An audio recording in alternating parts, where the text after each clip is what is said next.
we're going to start the stream. Apparently what happened, I set my mic on the floor, and then I guess I pushed something. I pushed it too far in my equipment, and it messed with one of the buttons. I had to push the microphone out and press the button, and I realized that's what happened and why I had like some kind of weird thing with the sound last time, which totally sucks. Anyway, let's start. So let's see. So we're at the last point. Might as well finish this. We're going to finish Umineko no Naku. Yeah. After we chased them out, nobody wanted to say anything. All the suspicious ones had been driven away, even though we knew there might be some innocents among them left. We still did it. We chased them out of this paradise, where people don't have to suspect each other. But our motive for chasing them out was out of suspicion of one person toward another. The worst kind of crime for a human. If we accepted the existence of a 19th person of the witch... Hold on, I have to check something. Hold on, testing. Okay. But our motives for chasing them out was out of suspicion of one person toward another. The worst kind of crime for a human. If we accepted the existence of a 19th person of the witch, then we might all still be talking face to face, trusting in each other. In that instant, we had agreed to chase out all the suspicious people. But had that really been the right thing to do? During this endless silence, we could do nothing but be quietly tormented by that sin. Aunt Natsuhi faced the door, without letting go of her rifle for even an instant, sitting far back in the sofa. She would probably spend the entire night staring at a door without a wink of sleep. George gazed through the gap in the closed curtains by the window, looking down the courtyard and the mansion that surrounded it. I didn't know whether he was checking to see if a suspicious shadow would become visible through the window, or whether he was wondering to himself about something.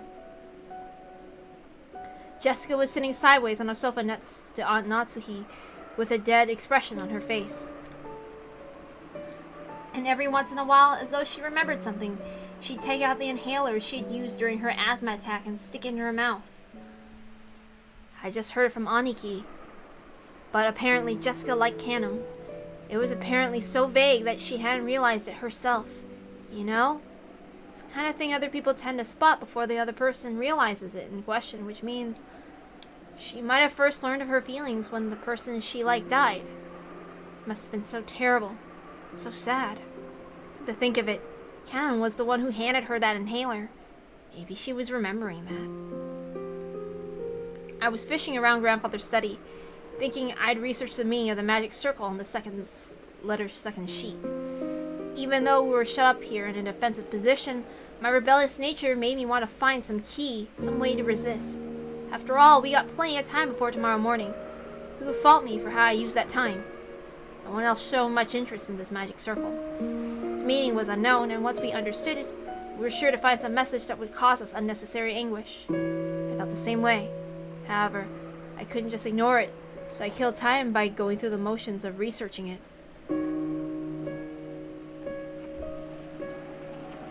You sure are enthusiastic. Did you find anything that might serve as a hint? Not a thing. The first tough part is finding a book written in Japanese. Just how many languages could Grandfather read? He's incredible. Aren't you tired, Battler? You should take a rest while someone else stays awake. Aunt Natsuhi said she'd stay up all night for us, but there's no way her body can handle all that. We need to take turns sleeping. Then you sleep first, Aniki. I'll keep researching till I get sleepy. You mean that magic circle just now? Yeah. You've got plenty of time to kill. I thought it'd be interesting to find out what kind of message Beatrice put in it. Give it a rest. Mess around with stuff like that and he'll end up being possessed by something weird. Don't worry. I've been certified by Maria. She said I got no spiritual talent at all.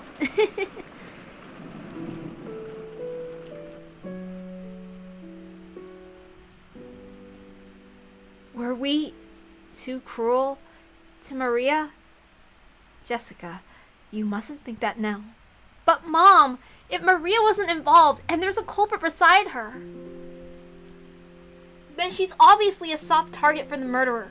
If she's killed because of this, then we've just let her to die.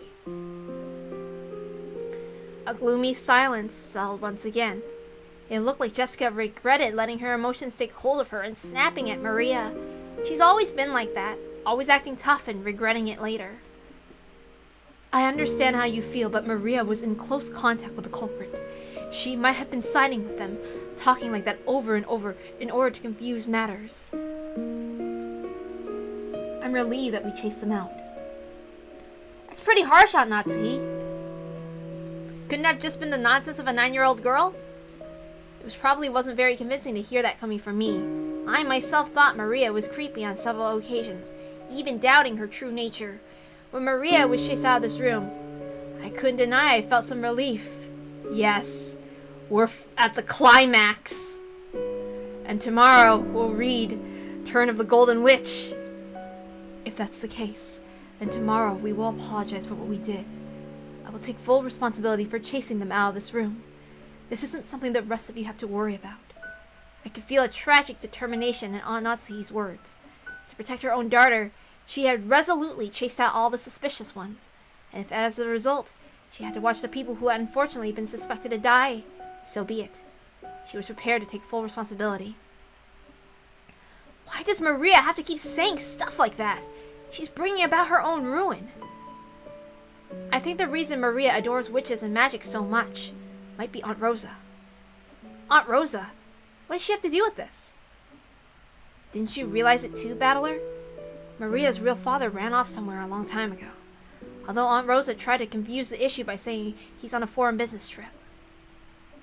Talking about Rosa's family has become a kind of taboo in the Ushiromiya family. I think Aunt Rosa thought about remarrying, but I also believe Maria may have become her shackles and made that quite difficult. After all, she sometimes got really emotional and hit Maria. I agree with you there. It looked like Aunt Rosa was trying hard to like Maria, which means that she didn't really like her. She might have thought of Maria as someone who stood in the way of her remarrying. I think that emotional rejection from her mother must have left some deep scars on her young heart.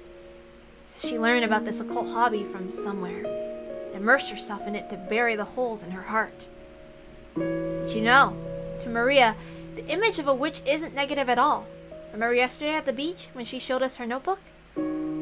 Yeah, it was full of all those fun-looking scribbles. Yesterday when we were down by the beach downing the witch, Maria got all riled up and started explaining about witches. And not one of those pages has shown a picture of an ugly witch. They were all brightly colored, beautiful, cute witches who looked like they were all having fun. There was absolutely nothing sinister about them, like how a boy might have imagined. They were beings adorned with beautiful dresses who could grant anyone's dreams with their mysterious magic and who made everyone happy. The sorrow of not being loved by her mother. Had Maria sought help from witches as beings who could give her happiness and save her? Someday a witch would come. Using her wonderful magic would bring Maria happiness. Even though she believed that, as she grew older, she had to face reality as her fleeting dreams were sliced to ribbons, one by one. If something claiming to be a witch of Rokkenjima appeared in front of a girl like that, whispering that she'd take Maria to the Golden Land, where Maria could be happy. Now that it's come to this, I want to confess what's in my heart. Throwing out Maria, no, Genji and the rest too, was probably the wrong thing to do, I think. It wasn't pleasant, since Jessica had been the one to face them and slam them with words of rejection. Her conscience must be tormenting her a lot right now. Then how do you explain that letter? No one could have sat there except for the 4 people standing behind us. I made sure of that with my own eyes. If those 4 are innocent, how was that letter placed in the closed room with 8 people? That's right. When you put it that way, those 4 really do seem suspicious. But it's all useless. It's all useless. Useless? What is? Right. It might not be worth anything anymore, but let me spin the chessboard around again. In other words, if one of those 4 really was the culprit, isn't that weird? That's right. Wasn't setting that letter openly on the table the same as confessing as one of them is the culprit? You're right, that's weird. And if they're going to do it, you'd think they'd put it in the crack of the door, for example, to make it look like someone had slipped it from the outside. Of course they should have known that they'd be suspected if they didn't make it look like the culprit was outside the room. Yeah, that's it exactly. If the culprit was one of those four, setting that letter right in the middle of the table would be both risky and meaningless. But putting aside whatever trick was used to set it there, if we assume that the culprit is someone other than those four, in other words, someone who was outside the room, then they had a lot to gain from that letter. Enough, Battler. It's meaningless to discuss such matters. Not so you quickly guessed what I was getting at. No, maybe she had thought of it long before I had, and had simply held her tongue. If the culprit's outside the room, then they'd be totally stuck the moment we shut ourselves in a closed room like this. That's right. It's the same as my theory about how Grandfather disappeared from this room, isn't it? That theory was my grandfather left the room of his own accord. If the culprit used some tactic to lure him out, and Grandfather was left of his own accord, then... Come to think of it, when we found the scorpion magic circle on the doorknobs of the study, Maria said it herself. Beatrice couldn't get through this door, but she couldn't induce someone to leave of their own accord. Which would mean we fell for the culprit's trap completely and sent out some new potential sacrifices. Genji and the rest aren't fools. When they try to protect themselves, they should find the next safest place after this room. They will definitely be able to hide themselves there. Aunt Natsuhi hadn't answered the question. Aunt Natsuhi herself had realized if the culprit wasn't in our group back then, that letter would make sense as a trap. However, it wasn't worth the risk of calling back the people she had once thrown out. To Aunt Natsuhi right now, her greatest and only duty was to protect the children. By her thinking, in order to do that, a few sacrifices were unavoidable. Hey, Aunt Natsuhi? Let me say something a little harsh, okay? At the time, what if by coincidence, Jessica had also been standing behind you? Would you have chased out Jessica from the room too? It's true that a lot of brutal things have happened, but as a mother, you thought you should protect your daughter no matter what. Because of that duty, you chased them out, even though you knew you'd eventually be held responsible for it. It's not like I'm condemning that, but, I was just thinking about how a great mother Jessica has. That's right. You've been dealing with these incidents since morning, and you've been pulling us all along the whole time without losing your composure. If you were all confused too, the rest of us would probably be in the culprit's grasp by now. So I think we all have to thank you. Thank you.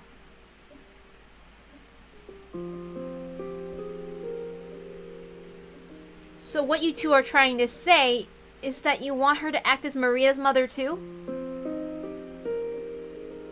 I always thought of Maria as a real little sister and adored her, and yet a few things happened and we got a little confused, and I said a lot of mean things to her, hurting her. Mom, please, let's stay together with Maria. No, everyone. There was no culprit among us. The culprit in this case is the witch Beatrice, okay? So let's stop suspecting each other.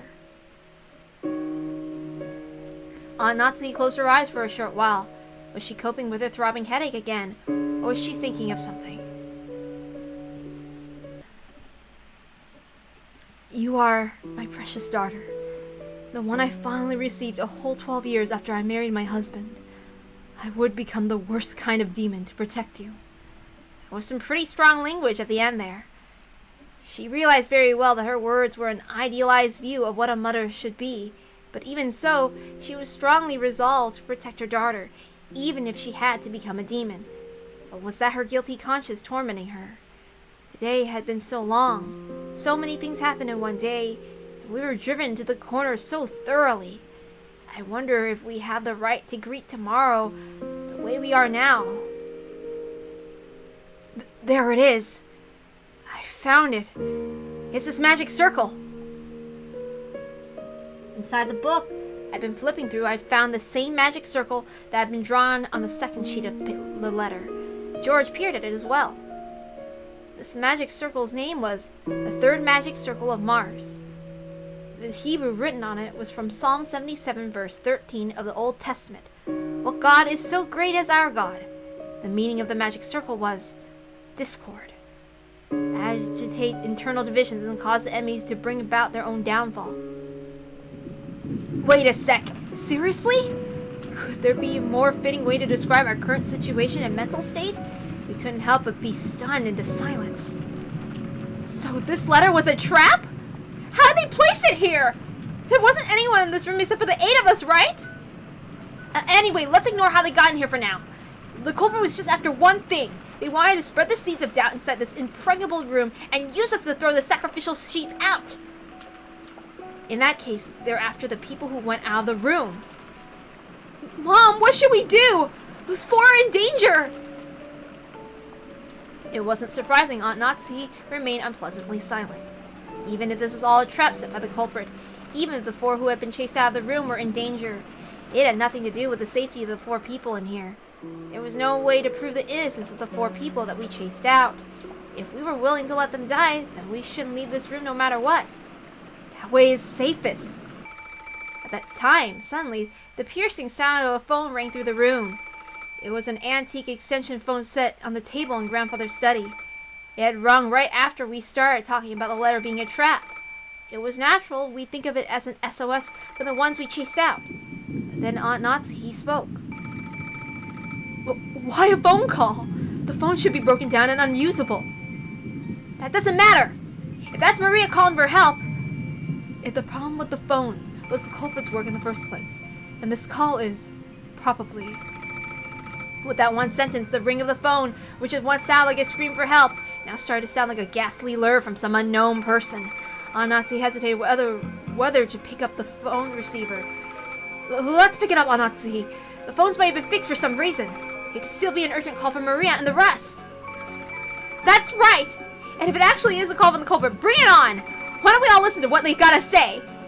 It's just a phone call. No matter what they babble through the receiver, it's not like it's gonna hurt you. If you don't pick it up, then I will. I'll take it. Hello? I stretched out my hand to the receiver, but Anatsuki grabbed it before I could reach. We all held our breath, trying to figure out who the person on the other end of the phone was. But for a while, Anatsuki kept saying hello. A silent phone call. There's no way Maria and the others would do something so creepy. Which means, could this phone call possibly really be... Natsuki stopped repeating hello and strained her ears, because she thought she heard something far away on the other end of the receiver. What was that? Huh? Is someone... singing? What do you mean, singing? I don't know. Faintly from the other end of the phone, I can hear someone singing. I wonder what it could be. Give it here for a second. Hello? I half forced the receiver from the stunned Aunt Natsuki's hand and pressed it against my ears. At first, I didn't hear anything. But because I had been told about it beforehand, I noticed. It sounded far away from the receiver rather than someone speaking in a quiet voice. It sounded like a girl singing a song. That voice did sound like Maria's, but that just made the situation even more inexplicable. At the very least, the one who made the phone call hadn't been Maria. After all, Maria was singing some sort of song far away from the receiver. In that case, the one who made the phone call should have been Genji, Kumasawa, or Dr. Nanjo. And yet they weren't saying anything. Why? For what reason? The person who made this phone call. Who was it? Hey! Hello? Who is it? Answer me! Is that Maria singing? Answer me! What's happening? What is it? I don't know. All I can say is, this is probably a trap, and Maria's in trouble. Natsuki took the receiver again, but after yelling it several more times, she realized she wasn't getting anywhere and hung up. After that, she dialed quickly. Then she clicked her tongue. That's right, if the phones are working, we should be able to reach the police. But by judging by Aunt Natsuki's reaction, the outside telephone line still didn't connect. Let's go! Even if we know it might still be a trap, we have to go! Yeah, definitely! Jessica, Aunt Natsuki, stay here! When Aniki and I tried to dash out, Aunt Natsuki stopped us. Hold it. I cannot let you go alone. I will go too. Jessica, wait here. What? So I'll be the only one left out? Nice try, but I'm going too! Yeah, it might be better that way. If the goal of that phone call was to split us up further, it wouldn't be a good idea to leave someone to watch this room. There's no time to argue. Let's all go! Natsuki raised the rifle high and took the lead. I couldn't go unarmed myself. I found a 3-pronged candle stand and readied it.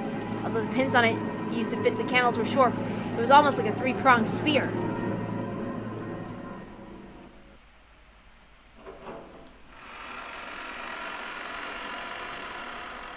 Then the 4 of us left the study. We left the study, which should have been the safest place inside the mansion. Yep. By doing this, we had been lured out, even though we had barricaded ourselves in the safe room. Well, perhaps we were doing exactly the same thing Grandfather had done when he disappeared from that room. Maria! Where are you? Answer me! I listened closely, but I didn't hear anything. The mansion was vast, and since the passing typhoon was making its last stand, the sound of the rain was even noisier than before. Maria said she wanted to watch TV in the parlor, right? Let's try going downstairs. That's right. Let's try there. Everyone be mindful of your surroundings. Yeah!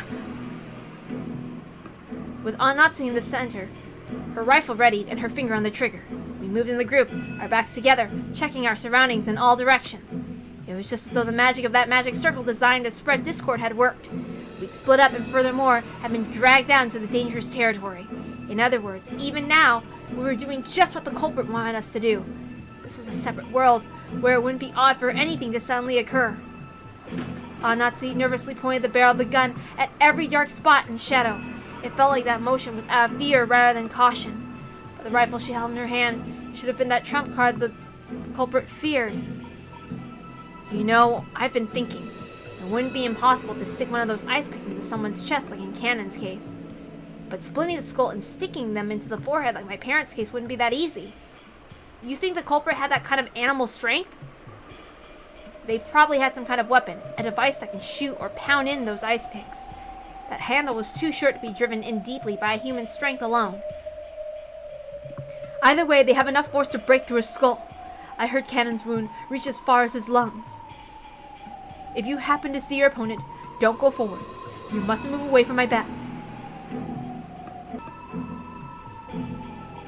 Just how sinister and frightening was that weapon that could shoot those creepy ice picks?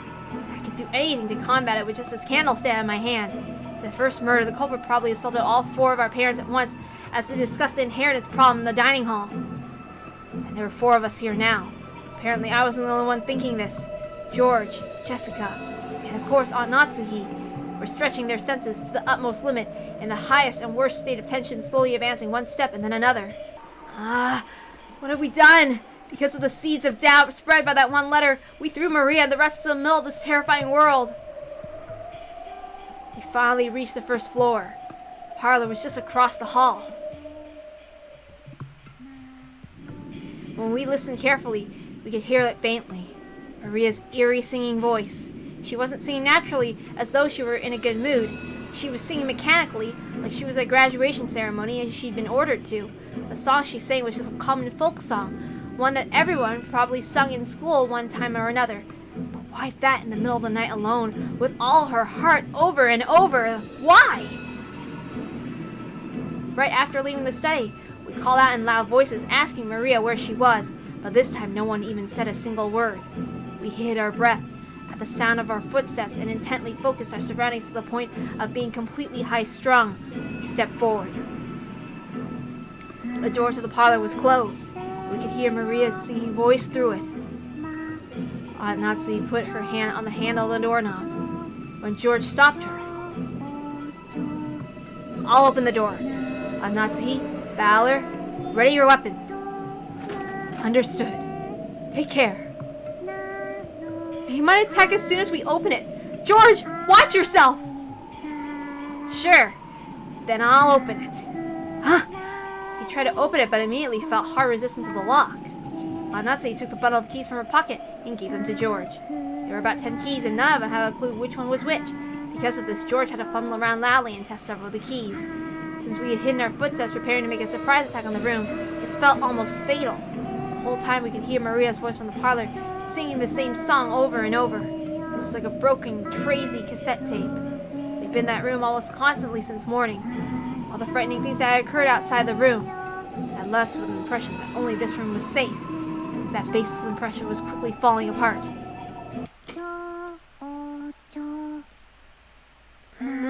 It's open.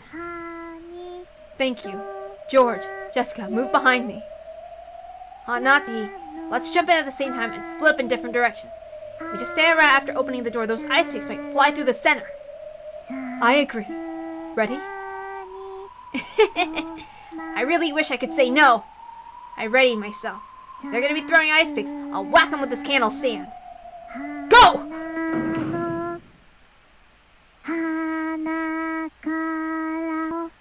Aunt Natsuki and I rammed into the door before flying into the parlor, quickly splitting up left and right and searching the parlor for someone who might be waiting for us. But what our eyes landed upon was an incredibly strange sight. The parlor was stained with blood. This place where we spent almost the entire day, where we pressed in together to protect ourselves with some unknown malice, had been stained with fresh blood, had become an ocean of blood. On the floor lay Genji, Kumasawa, and Dr. Nanjo, their entire bodies stained bright red with blood. The only way we could identify them was by their clothes. That was because... that's right. This is how the whole tragedy started. Faces. Just like our smashed up parents in the shed, you couldn't tell where their eyes stopped and their noses began. It was as though they rudely plunged their faces into tomato pies, all squished up. Ah! That wasn't all. Their bodies had other wounds. Who was those demon ice picks? They were in Genji's stomach, Dr. Nanjo's thigh, no, his knee? That's right. Of course it's his knee. In the epitaph, the sixth twilight was the stomach. On the seventh twilight, the knee was gouged. So after seeing one of them stuck near Kumasawa's calf, I couldn't help masochistically laughing. That's right! The sixth twilight gouged the stomach and kill. On the seventh twilight, gouged the knee and kill. On the eighth twilight, gouged the leg and kill. Now even the eighth twilight is over. And the next one, the ninth twilight. Was it again? Maria was there. Fun. She was facing the wall in the inner part of the room, standing stock still, completely alone. She faced away from this horrible scene, standing by the wall, singing her song over and over. There was nothing else in this room. Just the corpses of the three who had been brutally killed and the phone receiver, which is still off its hook, proving that this room was the call had come from. Just that and Maria, her back to the scene that she kept on seeing while facing the wall. We couldn't even scream at this bizarre scene. We could only stare shocked with our mouths hanging loosely open. Maria? Jessica called out to her, but Maria showed no reaction. Alone, she kept singing on and on. We had come here trying to save Maria from some approaching danger. So now we had found her. We should have been running up to Maria, hugging her, joyous that she was safe. Yet not one of us could do that. Everyone thought it, but they couldn't say it. After all, because that's right, even that's crazy. No, it couldn't be. Maria, stop singing! Are you listening? At some point, Aunt Natsuki and I pointed our weapons at Maria's back. I yelled at Maria in a violent voice. There was no reaction. She just kept singing. With the candlestick still ready, I ran up to her, forcefully, violently slammed my hand against her shoulder. I pulled on her shoulder, forcing her to turn around. Maria's small body was quickly pulled down and fell. And as though unhappy at having her singing interrupted, Maria looked into my face with her unusual expression. Even in this gruesome situation, she was just like normal. Maria, what is this? Who did it? BEATRICE. Cut that crap! I threw the candle stand I had been holding against the wall. The violence of that reckless sound should have gone straight into Maria's heart, but Maria's expression didn't change at all. Quit it, Battler. Maria, this time, you should have seen the face of the culprit who killed these three? Was the culprit the same Beatrice who gave you the letter? Beatrice. Well, in that case, it's certain. If there's a 19th person, Beatrice does exist. And Maria, will you at least tell me this much? How did they kill these three people? What they used to kill them in such a brutal way? I don't know. How could you not know? It happened in this room! You trying to tell me you were so absorbed in singing that you didn't notice? Calm down, Battler. Maria, talk to me, okay?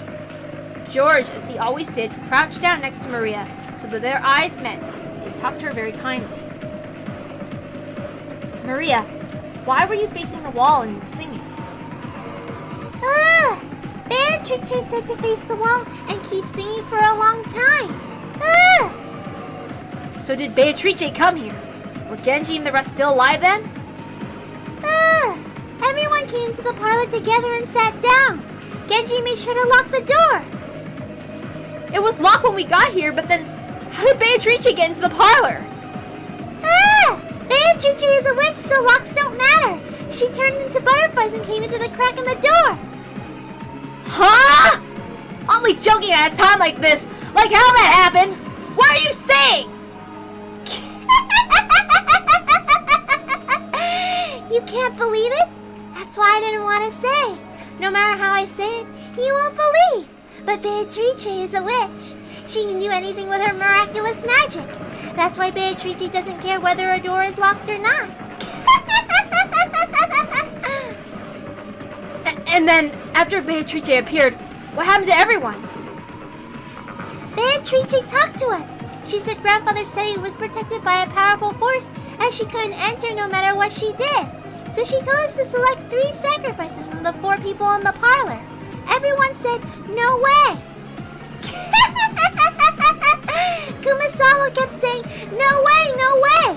But Beatrice chose. And when she did, Beatrice said I'd be fine. Why do you think? It's because of the scorpion charm with the 5th magic circle of Mars. The one Battler used to pray for my safety. The one he put his feelings into. Because of that power, Beatrice couldn't do anything to me and me alone. So she decided to use the other 3 as sacrifices. After that, Beatrice spoke.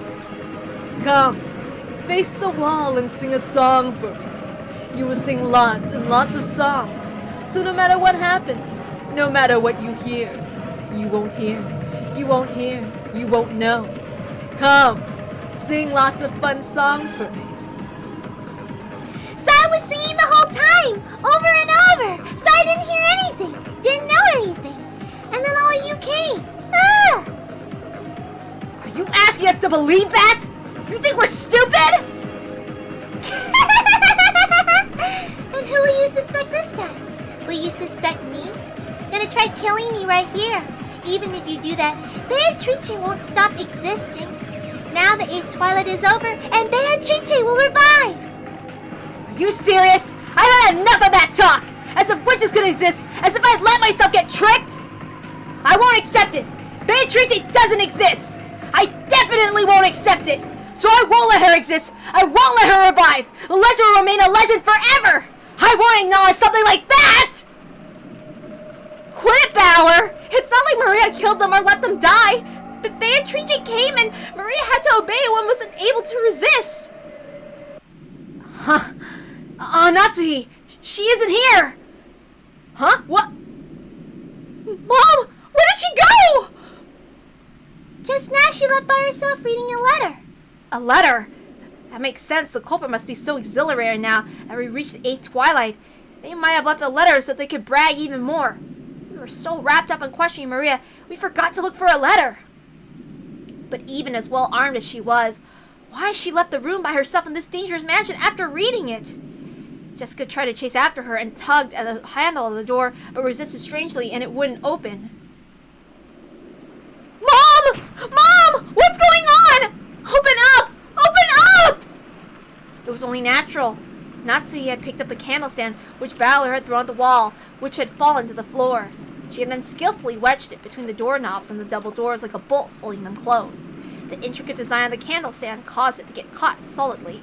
It really did make a sturdy seal on the door. The tragic scream of Adara for her mother. Did it reach Natsuki's ears or not?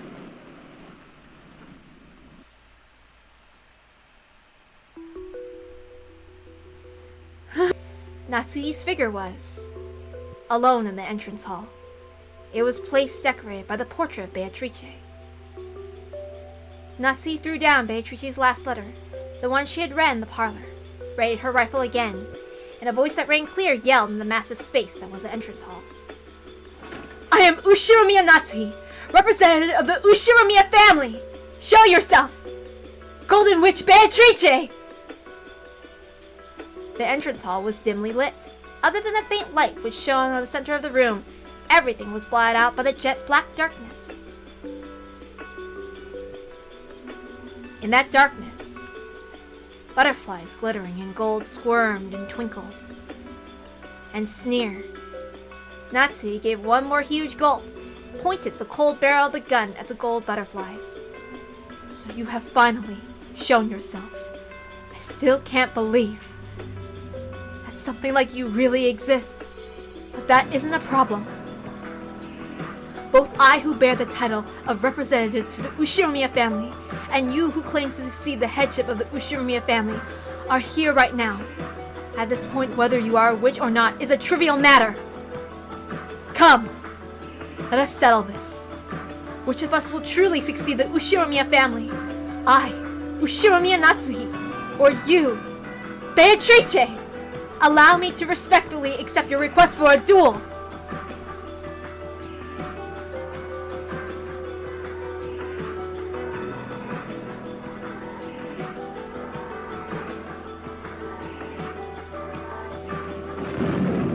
The gold butterflies slowly formed a human shape, which walked into the dim light. Natsuki raised the rifle, and Glare, the witch raised her golden staff overhead, and laughed. Natsuki's finger slowly squeezed the trigger.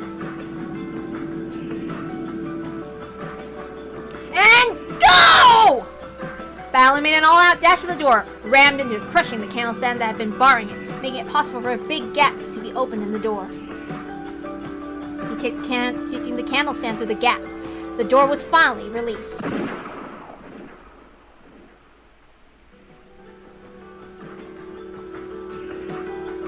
At the time they heard it, they certainly heard the crisp sound of gun firing at once.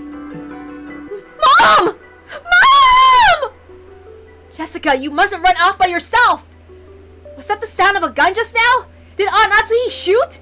At whom? At the culprit! The noise had come from the entrance hall.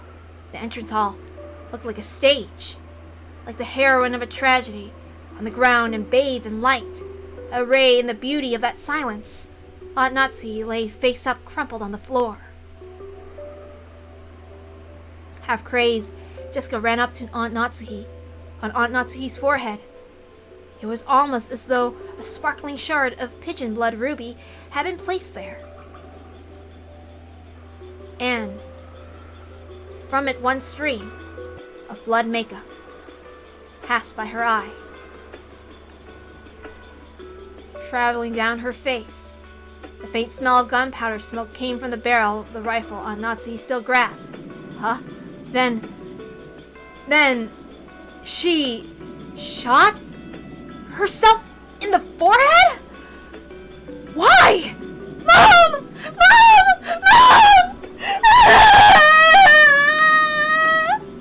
I don't get it! Why did Aunt Natsuki run away alone? And why did she shoot through her own forehead? Maria, Aunt Natsuki left the room after reading a letter, right? There's no letter here! Damn it, what did Aunt Natsuki read? And why was she lured out here? I don't know! Who cares about that? What the hell? Why did she do this? Why did she leave me all alone? Jessica clung to her mother's corpse, crying earnestly. My body was consumed with an anger I didn't know what to do with. I snatched the rifle from Aunt Natsuki's hand. I spun around, pointing the barrel of the gun into the darkness on all sides, as though I was pointing a light from the lighthouse trying to find the culprit. George, even in this situation, was trying to calmly figure something out, but that might have been a fruitless effort. And only Maria was completely indifferent. So, is this all supposed to be some kind of predetermined fate? No, that's not it. This is all a prelude to a wonderful world. The door to the Golden Land will finally open. On the 9th twilight the witch shall revive, and none shall be left alive. And on the 10th twilight at the journey's end, you shall attain to the power of the Golden Land's treasures, once and for the last time. With this, everything is over, Beatrice! Congratulations! Congratulations! So lead me to the Golden Land you told me of, right now! There, all the dead people will be revived, and even lost love will be restored. So in Maria's eyes, it was as though all of today's tragedies didn't happen. It was as though all the time she spent deprived of love never happened. Stop it! What's so fun? What's to be congratulated? There were 18 people on this island and 14 are dead! Only the 4 of us are left! I'm definitely not gonna die until the night is over! No! Until the typhoon passes and the seagulls gather again in the harbor! I'm definitely not gonna die! I'll stay alive! I'll stay alive no matter what! Give it up, battler. Guns are useless against witches. Survival and all that stuff doesn't matter because it's over. The journey has already ended. See? Look at the clock. Huh? The clock? Hearing those words, I looked at my wristwatch. Both needles were almost touching near the top. Very soon it will be 12:00 at night. In other words, 24:00. When you think about it, isn't 24:00 a strange time? It can be called 24:00, and it can also be called 000. It's the hour at the accumulation of the previous day, and at the same time, it's hour 0 as the next day begins. Beatrice! Oops, my bad. That was supposed to be Maria. My bad. Let's try that again. My bad, I'm stupid. Beatrice! Maria suddenly called out happily and ran toward the darkness. It was almost as though Beatrice was somewhere in that darkness, and Maria was running up to her. As Jessica hugged her mother's corpse, as George stood there confused, I looked down the barrel of the rifle, gazing into the darkness. The space in front of Beatrice's portrait lay in that direction, and the thing Maria was running up to was the portrait's subject. You've got to be kidding me. This is just impossible. Like I'd fall for something like this. It just don't exist. I won't accept it. Something like you shouldn't exist. Because this is the human world. You think I would accept something that's not human? I definitely won't accept it. I pulled hard on the rifle's lever. The cartridge was ejected and fell on the floor, and a new cartridge was loaded. Then I sighted the witch down the barrel. Maria turned around. Still clinging to the golden witch, she turned around. Didn't I tell you it was meaningless? Mirror-lead bullets are meaningless against Beatrice. Humans are so stupid, aren't they? I won't accept the existence of witches! Who are you? Just try moving one step! Just try moving one finger! I'll blast you away!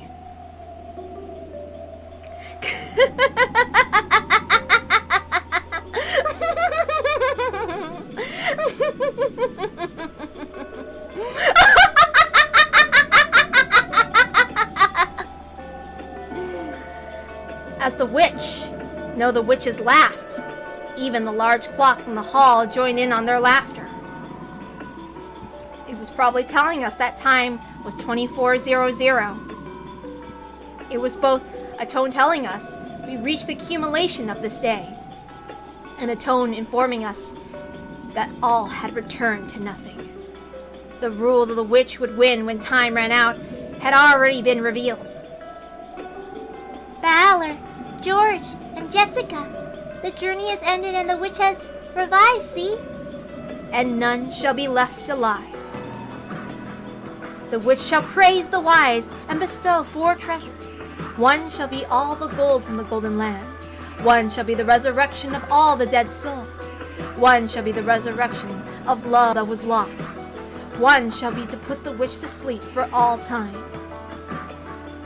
Sleep peacefully, my beloved witch Beatrice. Oh yes. I'm surprised that Valor never had a gun sprite.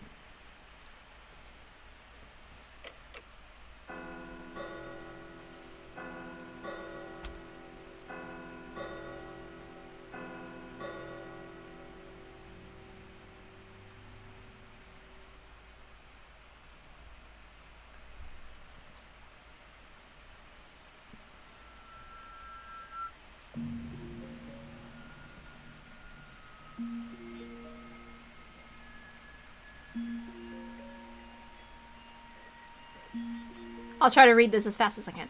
The storm passed, and the lean clouds that enshrouded the island for so long cleared away. From the rifts between the clouds, sunbeams shone, and yesterday's storm seemed like a lie. Just as someone wished, the seagulls returned to the harbor once again, and let their lively cries be heard. Afterward, the police came and conducted an investigation of the scene. The corpses of the children who were thought to have survived until the very end were never found. However, because of the body parts that were discovered and the unimaginably gruesome nature of the scene, the police were forced to conclude that the chances of survival for any of the 18, even of the children, seem hopelessly dim.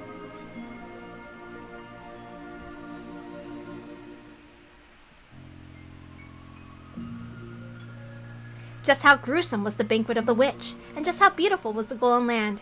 They were the only ones who got to hear the tale. No tales were told to humans who arrived after the banquet was over. The best they could do was imagine what might have happened during those 2 days. However, the witch was fickle. She made a point of leaving this tale, which didn't need to be heard, and was allowed to spread. And many years later, a strange wine bottle had been drifted on the waves to the pier of a neighboring island was pulled out by a fisherman. Inside was a thin, tightly rolled up notebook fragment written upon it with cramped small letters. Written there was this tale. With the notebook fragment, people will finally learn the truth of the mysterious and riddle-filled 2-day period that started on October 4th, 1986. This incident was later called by many names such as the Rokenjima mass murders or the 18 killings of Rokenjima. Through the dilettantes from around the world, it was known as the witch serial murders. Lovers of the occult claimed it was a result of the moral ceremony that sealed off the island, and those mysterious 2 days were established and embellished with many different interpretations, so the story began to spread far and wide. However, not one of these interpretations approached the truth. Furthermore, while the notebook fragment describes this mysterious incident, it does not reveal the truth of what happened here, or perhaps the writer didn't even know what the truth was. According to the writer, her name was Ushiromiya Maria. Incidentally, as a result of an all-out police investigation, part of Maria's body, a piece of her jaw, was discovered. It was one of the rare instances where a corpse was identified thanks to the Denki records. At a gruesome scene, there had been many body parts that couldn't be identified as belonging to any specific person, so it was probably fair to say this jaw was an extremely fortunate find. Because this jaw had been separated from its body, the police judged her chances of survival to be hopelessly dim, even though none of her body parts were found or at least identified. So let's conclude this tale with the final section of the notebook fragment that Ushiromiya Maria left behind. By the time you read this, I will probably be dead. Although there may or may not be a corpse, you who have read this, please find out the truth. That is my only wish, Ushiromiya Maria. To this very day, the truth of the legend of witch serial murders has not been brought to light. Oh, yes. First game, Legend of the Golden Witch result. Ushiromiya Craft died in the first twilight, chosen by the Key of the Golden Land and offered up as a sacrifice. Ushiromiya Rudolph, Ushiromiya Rosa, Servant Goda, Servant Shannon, Ushiromiya Kyrie, Ushiromiya Ava, died in the second twilight, pierced through the forehead by the stake of Asmodeus. Ushiromiya Hideyoshi, pierced by the forehead by the stake of Beelzebub. Ushiromiya Kinzo, died in the fourth twilight, forehead gouged by the stake of Mammon. Servant Cannon, died in the fifth twilight, chest gouged by the stake of Satan. Family Dr. Nanjo, Servant Genji, Servant Kurosawa. I can't read that fast. The witch Beatrice revived on the ninth twilight and finally opens the doors of the Golden Land. Ushiromiya Natsu. Oops, I can't read that fast. Ushiromiya George, Ushiromiya Jessica, Ushiromiya Maria, missing on the 10th twilight. After she acknowledged the existence of the witch. It's too fast, I can't read all that. The witch will praise the wise, and should bestow 4 treasures in the Golden Land. There they chose to revive the souls of the dead and the love that had been lost. After all, no matter how large amount of gold they might have desired, it would have been out of their grasp. George chose his lost fiancé. Jessica chose the boy she had liked and lost. Maria chose the lost love of her mother. Sleep peacefully, Beatrice. Let nothing disturb your slumber ever again. The winner is the Golden Witch Beatrice. Time ran out before even one of the 18 people could solve the riddle of the gold. All 18 died. When the seagulls cried, none were left alive. And now it's tea party time. I wanted to try to read it really fast, but I thought it would have kind of ruined everything. Because I could probably go faster, but I was like, oh man. Yay! Hooray! Yippee! Alright, hold on. Let's see. Wait. Hold on. Let's try to do the tea party. Oh crap! We forgot to read that part! Oh no, no, no! Take me out! Purgatorio. No, we forgot to read that part! No! Oh yes! I remember the tea party as well. Hold on, I need to go back really quick. Title back. I need to read that part. Gosh. Yes, I remember, like, there were, like, Higurashi had a tea party too. Okay. The tea party. You've done well to make it this far. Have you enjoyed your stay on Rokenjima? The Golden Witch has granted you an invitation to her tea party. We hope that you choose to attend. And now let's read it.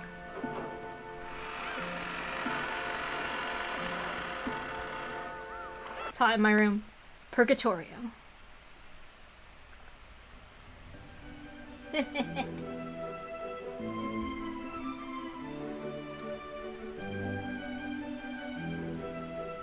Hey everyone! Congratulations on finishing Umineko no Naku Koro ni. Man, I didn't have a clue what was going on when the story ended. So, just what happened? Was that basically the bad ending where time runs out before the culprits get exposed? Definitely a bad ending. That's right. Beatrice's letter, which Maria read on the first day, did tell us in advance to solve the riddle of the epitaph. We were all so busy trying to protect ourselves and look for the culprit, we didn't even take a shot at it. That's right. If we had actually tried to solve the riddle, maybe things would have ended differently. I wonder about that. Shannon, you did a good job too. You don't have to be our waitress and serve tea. After all, this is a wrap-up party. As a group of people who met a horrible fate, let's all get along and lick each other's wounds. Lick, lick, lick! Speaking of a horrible fate, Shannon beats the rest of us hands down, doesn't she? She was such a beautiful character, so I thought she'd definitely survive until the very end. But she was killed right in the beginning. On top of that, what was it? Half of her face was smashed, right? That's the worst. That was my role, so, there was no way around it. Nay-san, it's nothing for you to worry about. Judging by the last epilogue, even Milady and the rest of them had met an extremely tragic end. It seems so. I think I remember seeing this horrible picture, kind of like my entire body had been eaten apart and dismembered. Speaking of which, did you think Kanon's last moments were the coolest? Even though he had the tables turned on him, it was a showdown with the culprit, right? It's a whole bunch better than our confusing last moments, right? Though in the end, I was unable to get a solid hit in. Still, I think Kanon's death was a big hit. After all, because of the existence of a 19th person was made clear. That's right. At that time, everyone's location was obvious, so it was impossible for anyone other than some unknown 19th person to kill Kanon. I said it was Beatrice from the beginning over and over. I don't want to believe it, but that does prove the culprit was a witch calling herself Beatrice. That's right. There were many strange things that happened that a human couldn't do. Only a witch could do things like murdering Aunt Ava in the closed room. A human couldn't do it. Not only is the existence of a 19th person clear, it's also obvious this person holds a power that humans can't even imagine. In that case, I don't think there's anything wrong with calling this person Beatrice. We probably met at the very end. Met with the Golden Witch. Like I kept saying, Beatrice exists! It all went bad because no one ever believed. Even one of her witch friends says that miracles won't occur if you don't believe. Burn Castle reference! Higurashi reference. Hints everywhere! Hints everywhere! That's right. Beatrice is generous to those who respect her. It seems to me that Maria was never a target of Beatrice's wrath up until the very end, despite the horrible crimes that occurred one after another. Well, Maria believed in Beatrice from the very beginning. But if that's the case, how do you explain why you and the rest were all killed? You guys believe in Beatrice just as much, right? Beatrice probably had her reasons. If the Song of the Epitaph represented Beatrice's resurrection ceremony, many sacrifices were needed. He must have simply been designated to be one of those. Shannon, you met a horrible end. At the very least, I wish your death could have been more peaceful and pretty. Well, it's not like it hurt. Anyway, right now I'm perfectly fine, so don't worry. After seeing him stroke Shannon's cheek, which had been crushed during the story, everyone laughed out loud, smiling. Well, it feels a bit weird saying this, but I was sure this story would fit into the standard mystery genre. I'm a bit surprised to find out it's all a fantasy. After all, a Western mansion shut away from the outside world on an isolated island with an inheritance problem in everyone's minds. It sounds just like a typical mystery novel to me. Ah! It's not fantasy! Beatrice exists! Ah! Yes, we understand. Beatrice does exist. That's right. Beatrice does exist. I hate to admit it, but I've got no choice, because it's obvious that on 19th person, a witch was involved. Many things happen that'd be impossible for humans. During the story, we try to deny that in all sorts of ways. But now, I can say it for sure. Each crime, every single one, would have been impossible for a human. They've been impossible to carry out unless it was the witch Beatrice using all the magic power could have provided. The culprit was a witch! That point's perfectly clear. Long live Beatrice! Ah! Everyone believed! I'm so glad! Ah! Gods and witches might seem terrifying to people who are frightened of them, but I think they must be affectionate to those who believe in and respect them. I think you're right. So this murder case game is finally over. Now's the time to pull ourselves together and try hard to solve the riddle of the epitaph, just like Beatrice said, right? Ah! I agree! Beatrice will definitely be happy! Everyone ignored the letter during this story. Even though it was thrust right in front of us, we almost completely ignored it. I kind of feel sorry for Beatrice. I've got the epitaph written down right here! Let's all solve it! Let's all solve it! The story will probably went wrong ever since that time. That may be so. Maybe we should have tried solving the epitaph's riddle from the beginning like Beatrice said. Well, it's a little late now.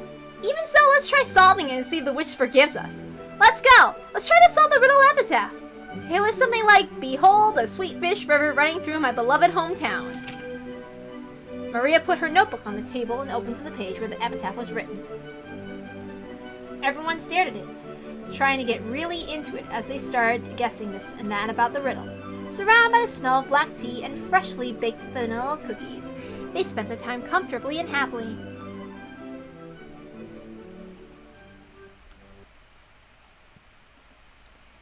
Hold on a second, you guys. But Balor spoke in a way that cut through the conversation. His expression looked a little unhappy. What could he not like about all this fun? I've been listening to you guys for a while, but why did you all stop thinking? Why are you all so sure the witch was behind all this?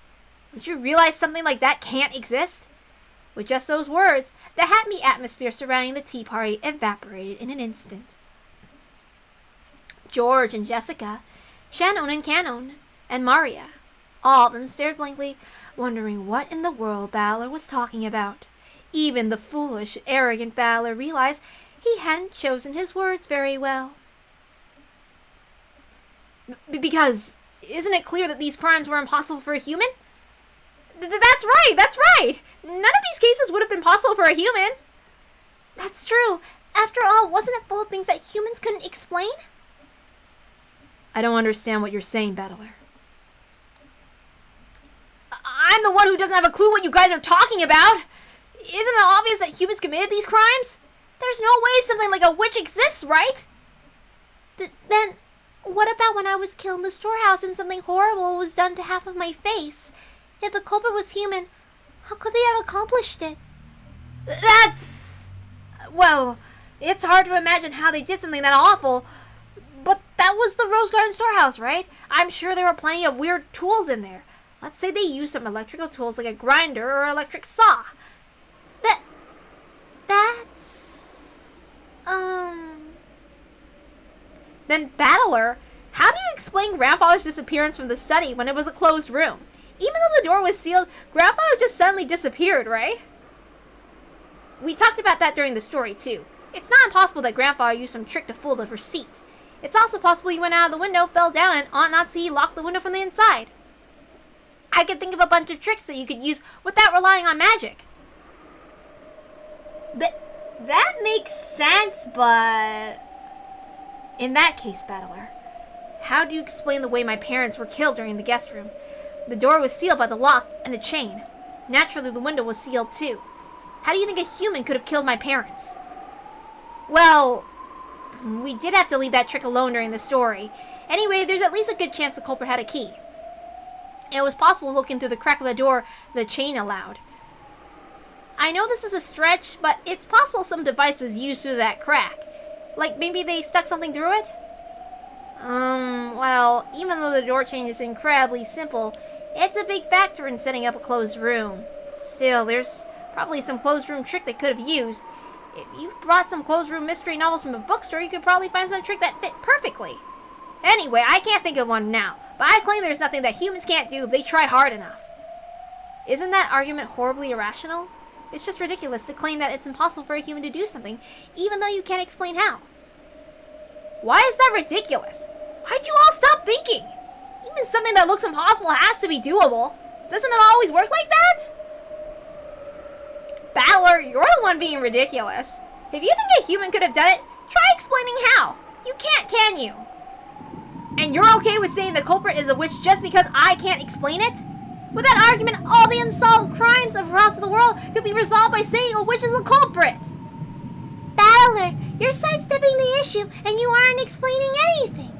We're saying a human couldn't have done it. Therefore, the culprit is something that isn't human. And that something is a witch. And yet you keep arbitrarily deciding that witches are impossible even though you can't explain anything. It's almost like humanity was during the Dark Ages. Like those fools who claimed the heavens spun around the earth. Those who said that the earth couldn't be spinning even though they couldn't explain why. That kind of argument kind of pisses me off. So this is basically what you're trying to say. If I can't explain how a human could do it, then I must accept the culprit as a witch. It's not like we're forcing you to go that far. We were just wondering on what basis can you say such nonsense. Nonsense? Hey, have I really been saying something that weird just now? Am I the only one who's crazy? You guys are really starting to freak me out! Battler, when I died in the boiler room, I was killed by a 19th person who shouldn't exist. Can you explain how a human could have done that? At the time, the location of the 18 were well known. Even so, I was killed. We talked about that in the story as well, right? Kumasawa, for example, she said she followed right after you and headed down the boiler room, but we can't know for sure whether that was a lie or not. For all we know, she might have entered the boiler room with you and caught you by surprise, or maybe you stepped into the boiler room and you activated some kind of trap, one that might have set up to hit you in one of those ice picks. After all, the stinks of Grandfather's body was coming from the incinerator. Someone was bound to go and check, so if the culprit just set up a trap beforehand, they could have easily stayed away from the place and used the time of Kanon's death to create an alibi. You talk about the trap in the boiler room, but what kind of trap could that be? That's right. Following his death, everyone immediately ran over to the boiler room. But we didn't find any kind of weird device, did we? That is correct. Battler, what kind of trap could I have been killed with? Well, I don't know that.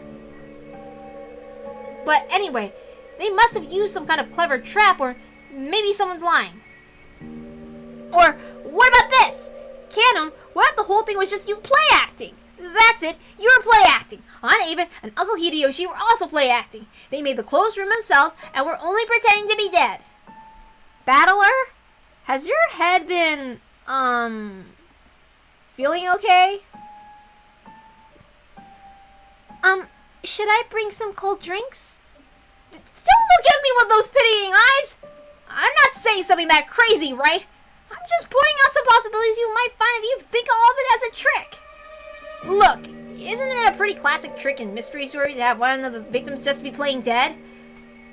A classic trick. In other words, when Kannon was killed, we knew for sure where all the rest of us were, and let's assume that Kumasawa wasn't lying.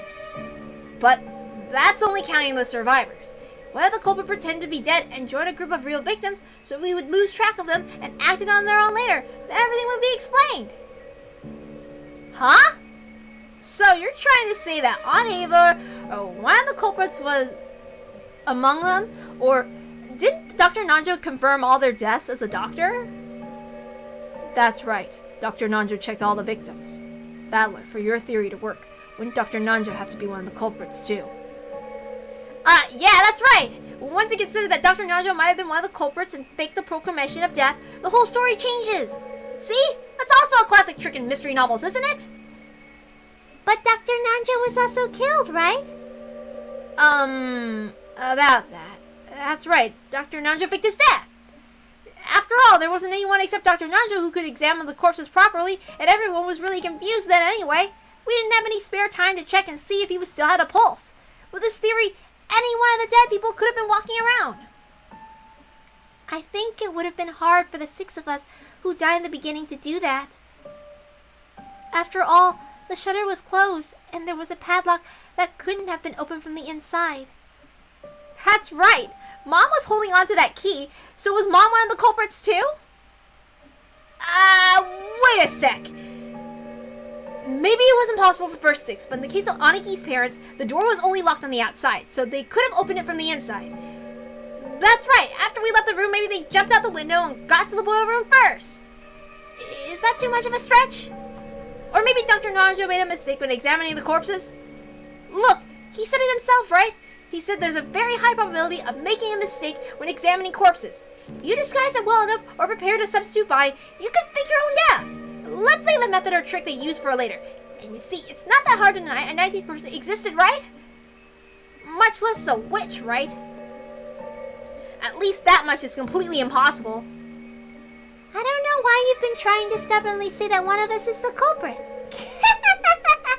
In other words, you want to suspect one of your relatives? That's not it. It's just, I can't easily accept that a 19th person existed. And even if one did, I think we could constrict our argument from a point of view that the culprit was a human. I'll only accept it as a witch in desperation at the very end, after everything else has been disproved. There's no way witches exist, right? Why has everybody been casually accepting the culprit was a witch? I think it's great how your family love makes you hate the thought of someone close to you as a murderer. But is it okay to let that fool you? Don't you want to find the detestable culprit who killed so many people? Aniki, don't you want to avenge your parents? Jessica, don't you want to avenge Kannon? And Kannon, don't you want to avenge Shannon? Shannon, you should at least want to know who it was that killed you. Why has everyone totally surrendered and decided the culprit was a witch? What's wrong with all of you? The foolish and short-tempered battler tried to force his ignorance on the others and yelled at them. However, everyone looked at him pityingly, silently watching over him. At the time, the wise Maria laughed and pointed out Battler's mistake.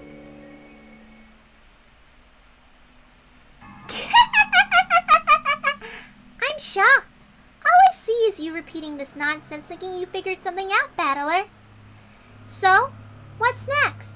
How would a human do it? In practical terms, I mean.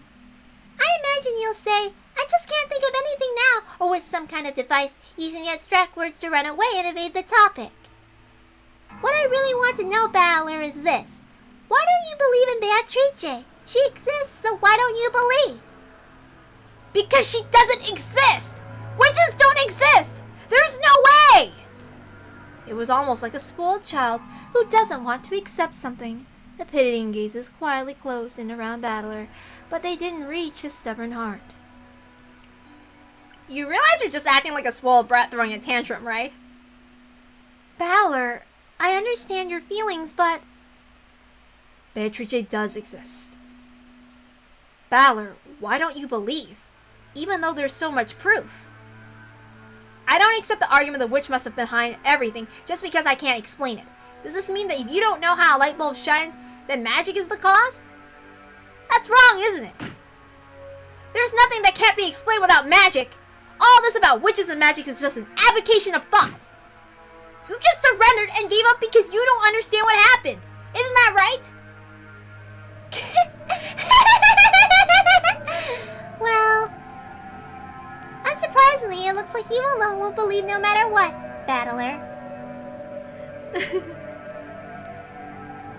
If even a single person doesn't believe, the miracle won't occur. So if you don't rethink your ignorant theories, the magic won't be completed. Now I see. I finally figured it out. So in other words, you guys are trying to force me to say the witch exists, right? A lie that everyone accepts becomes the truth. Is that what this is all about? I'm so sorry. I'm so sorry I keep going on about this, but what you're doing is all useless. I refuse. You guys are all pressing me, and that's why it's all useless. Why? Sorry, but why don't you let me spin the chessboard around one last time? If you want to force me to accept that there is a witch, there's a really easy way. And it's not the indirect way of saying it must be a witch because humans couldn't have done it. All you have to do is show me a witch doing it with magic.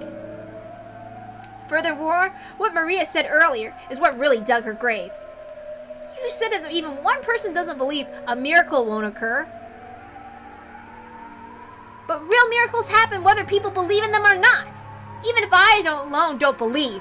So any miracles or magic or witches that exist only because I believe in them are downright lies. Yep. Definitely a lot of foreshadowing everywhere. The uneasy mood following Balor's ignorant rant was blown away by a very soft and light laugh. Whose laugh? Balor was surprised. He had never heard that voice before. When he looked at George and Jessica, Shannon and Canna and Maria, he noticed that they had suddenly gone respectfully silent.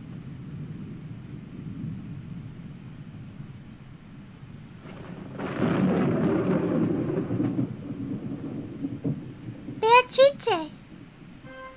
How amusing! I haven't met such a charming human for quite some time. What? Who are you? Don't you even know the host of the tea party you were invited to? How amusing indeed. This is Beatrice, the golden witch who has lived for 1,000 years. It is an honor to be graced with your presence, Beatrice. Please forgive Balor's ranting. This guy's just stubborn and, he still doesn't understand the situation he's in.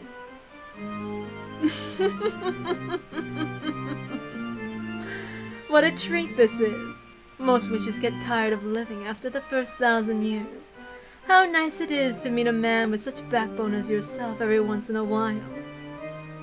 It is quite an honor to be present when Beatrice shows herself, Battler. How astonishing!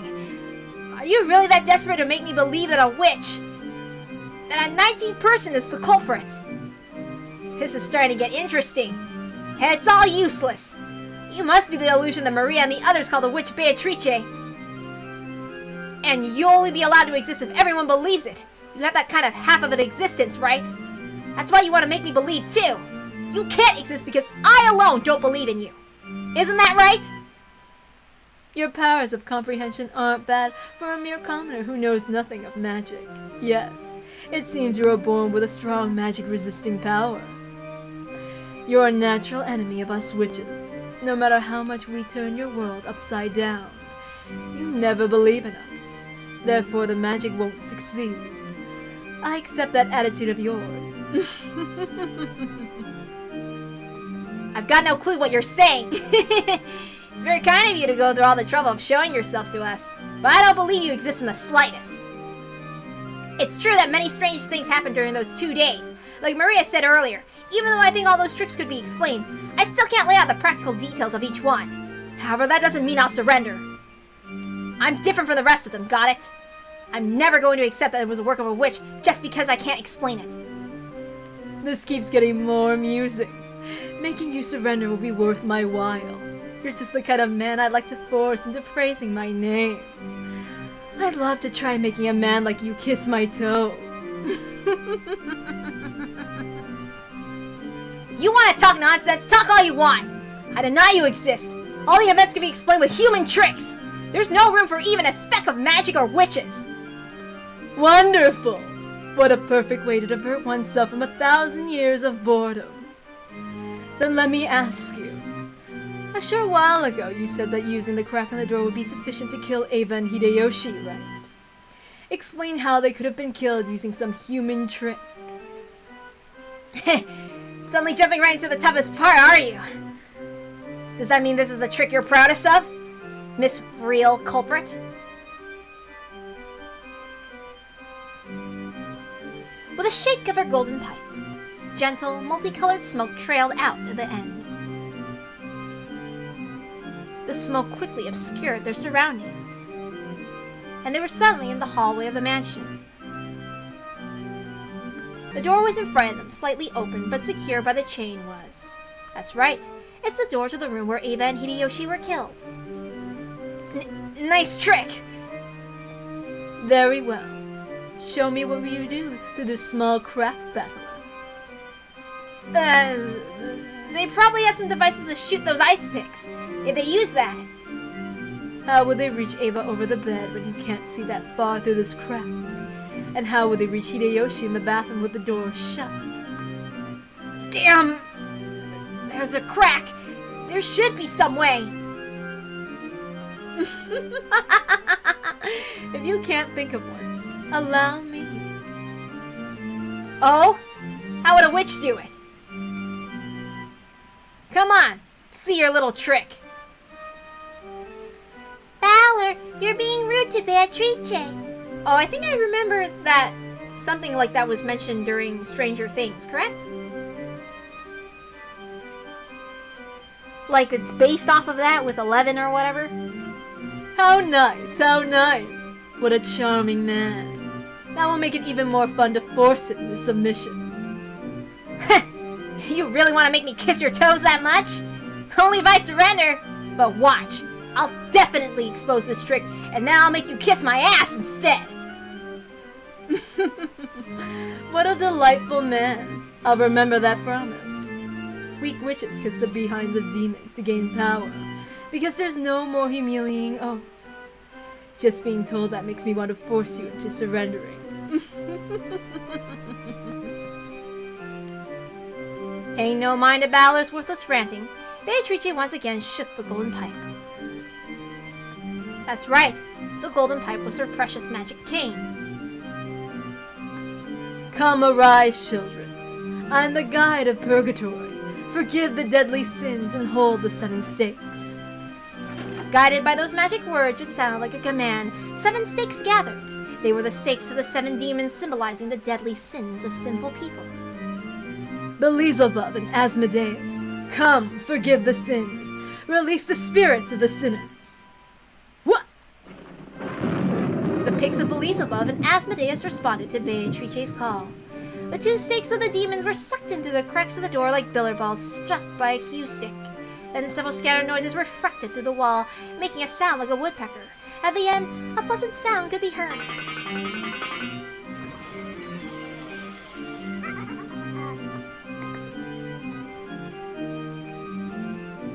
It was a small, satisfying sound, like one heard when someone is chopping firewood, and the falling axe neatly and easily slices through the wood. There was a sound of 2 pigs burying themselves deep into Eva and Hideyoshi's foreheads. Yes? Right down the middle. Want to see? They definitely heard 2 sounds, like a pair of foreheads being split open. Valor wasn't permitted to see it since he was on the other side of the door. But those 2 had died again, and this second time, they lay not an inch from where they had lain the last time, with the exact same blood spray as before. You moron! That's insane! You think you can just kill them like that? I can kill them.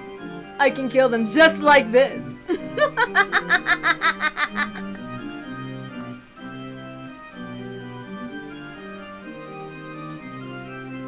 Suddenly, they were no longer in the hall, but seated at the tea party they had started from. everyone but Battler was sitting meekly. But Cannon was moaning, fresh blood dangling from his mouth. What a rude thing to do at a tea party. Satan's stake was buried deep into Cannon's chest.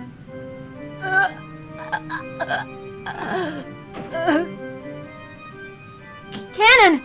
Cannon! Damn it! Battler was the only one getting agitated. George, Jessica, Shannon, everyone else was meekly hanging their heads like students being yelled at by their teacher. Cannon was captivated by a trifling anger and tried to disturb my banquet. Being easily captivated by anger is your deadly sin. Cleanse yourself, repent, and do it over. Beatrice! Beatrice, please forgive him. I think Cannon has repented enough. Wonderful. I am generous to those who respect me. Don't screw with me! Do you think I'll accept your existence because of this cheap act? Like hell, you're a 1,000-year-old witch! Your tricks aren't 1,000 years old! They're just a sum of a century of classic tricks from the mystery genre! There's no such thing as that magic! Definitely not! All the crimes can be explained with human tricks! You would explain my 1,000 years with 100 years of humans. Good, good. That's why I like you. Foolish battler. Cut it out, Battler. You can't go against the witch.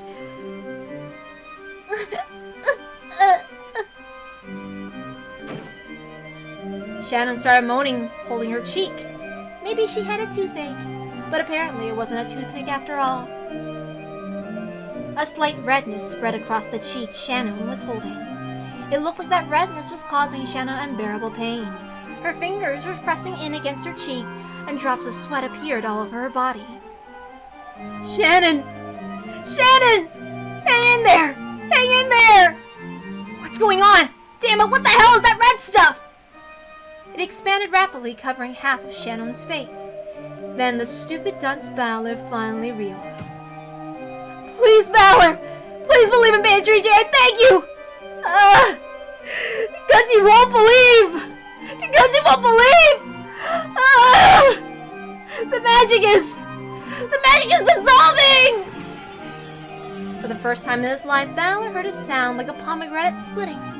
The red spray landed on Battler's face even. Poor Shannon's face had been split in half, and her last horrible moments in that storehouse were repeated once again.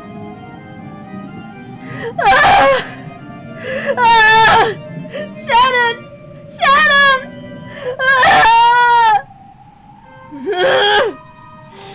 Damn it! Damn it! Stop it! Stop it! Stop it! Don't humiliate the dead! Don't humiliate the dead!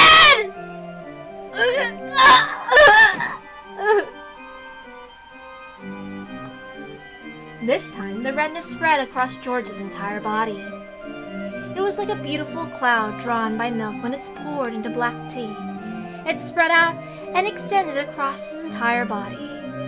As it did, it seemed to give George increasingly greater pain. Looking at this bizarre spectacle, Battler was petrified as he frantically thought with his pitifully clumsy imagination about the nature of this strange death George and the rest were experiencing. Eventually, that redness reached the nearby Jessica as well.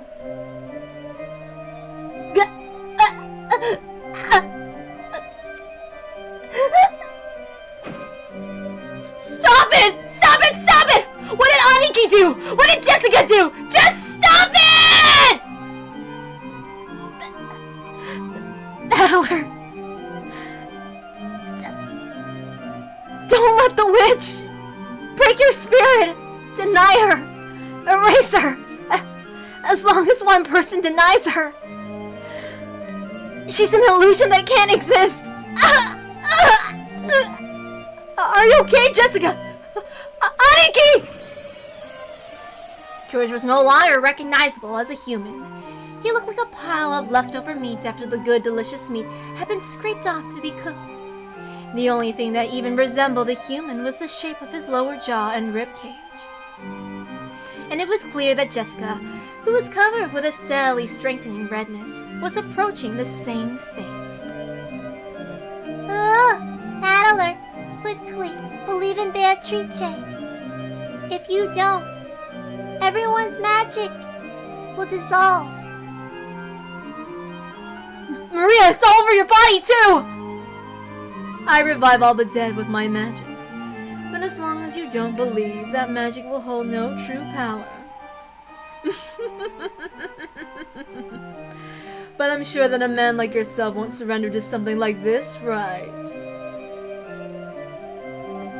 Battler, we didn't want to doubt our friends. We refused to face reality and gave in to the witch, but Battler, you won't give in to the witch.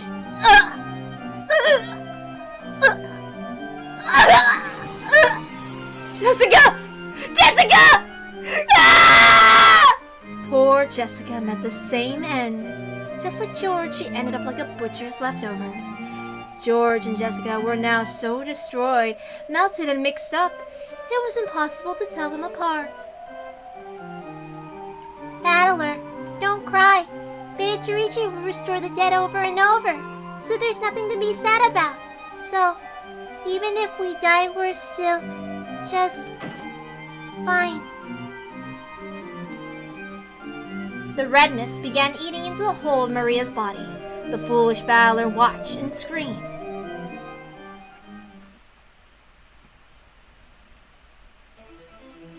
I won't forgive you! I'll never forgive you, a witch! Magic! I'll risk my body and soul to deny you! No matter what happens, I can't accept you! Now that you've gone so far to piss me off, I'll never forgive you!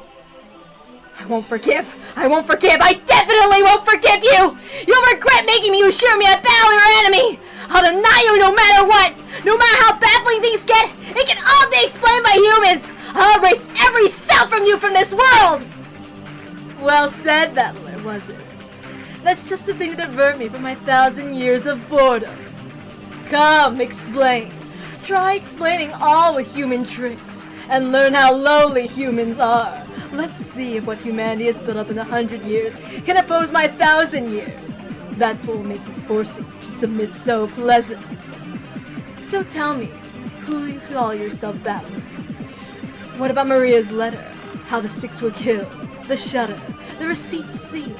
The closed room with the chain? Cannon in the boiler room? Genji and the others in the lounge? And Natsui's death? The riddle of the epitaph? The location of the hidden gold? Yes, Battler. Why don't you show me the power of humans?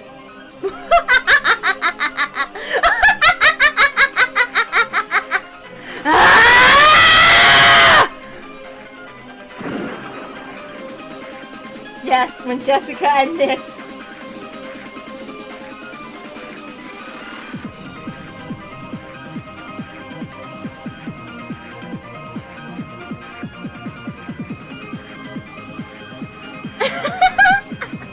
Yeah, he's so screamy.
Yes. It's like, first we're gonna fourth wall it, and then there's the twist.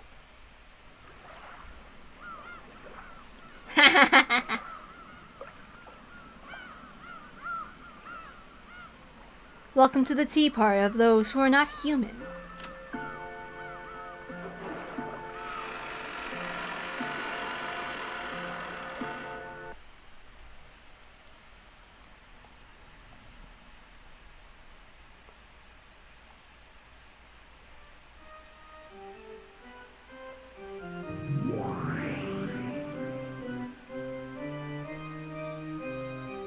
Yes. What sort of black tea shall I prepare next? Allow me to display every refined tea that was and ever shall be. Dried plum black tea, the kind that goes for 200 yen a pack. For 1,000 years I have been fond of black tea, but I did not know of such a thing. I will never tire of living in this world. Beato, you don't have to display such hostility. I am just a wandering witch. I didn't come with the intention of violating the rules of your territory. Hostility? I bear nothing of the sort. I am just terribly concerned with seeing it to the legendary witch Lady Berncastle is well attended to. You misunderstand. I am powerless. Before a witch such as you, who possesses the dreadful power to kill an individual 100 times, I am completely powerless. What a powerless lady witch like you possess, a power that none can approach, is what truly is terrifying. After all, that great witch Lady Lambda Delta was dethroned by you alone. I only won an endurance contest. She simply got tired. That is what Lady Lambda Delta said, though. Too much humility can be unseemly, Lady Berncastle.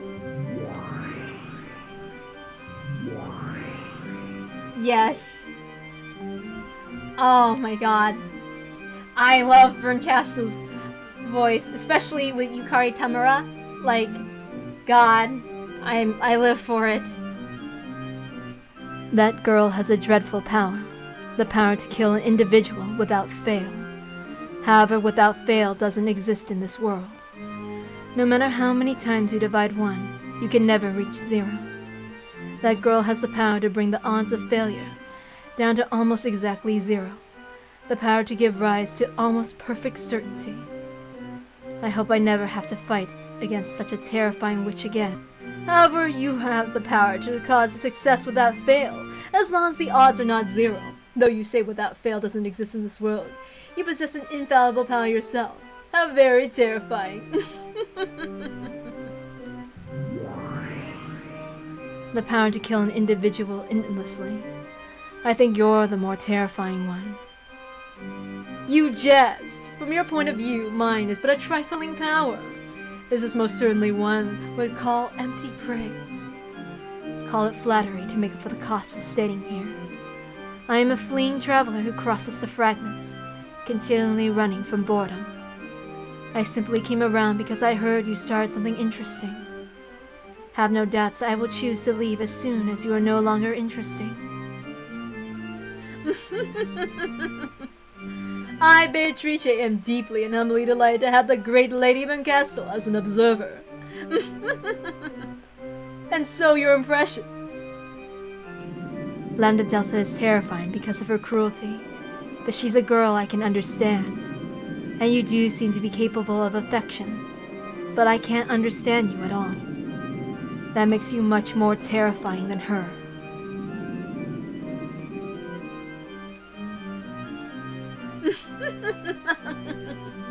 I am fickle by nature.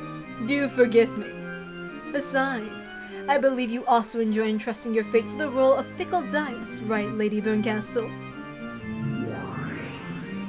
When I roll the dice, I have a roll I clearly want to get. Unlike you. You, on the other hand, never let the dice fall from your hand. So whatever the roll might have been, you're never disappointed. Whatever roll the dice show you, you are satisfied without fail. In that sense, you far surpass me. You're the one I really don't want to fight with. Inside of you, there is nothing but 0. That's why I can't win against you with my power. It's the worst compatibility. Perhaps Lambda Delta, on the other hand, has a good compatibility against you, so she would be able to kill your endless nature.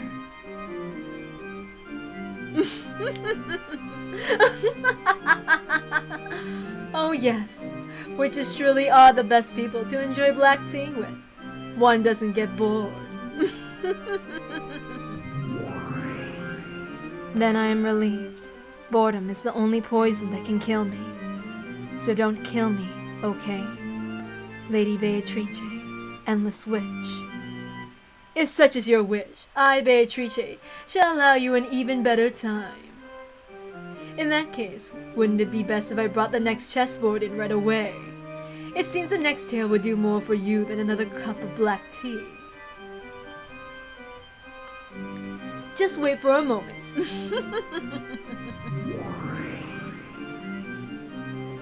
Something troublesome seems to have taken a liking to you.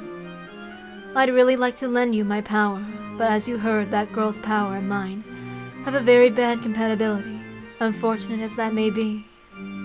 But you really are pitiful, so I'll help you out just a bit. First of all, about that girl. She does have the name Beatrice, but that doesn't necessarily mean she is one individual woman. Get what I mean? In other words, she's not some human. Her existence is a personification of the rules of this world. To beat her, you have to expose the rules of this world and unravel them. Perhaps this can be likened to learning the rules of chess by watching a game. First, take a good look at the chessboard. Then learn the movements and roles of the pieces. Then look for the conditions required to win at her game.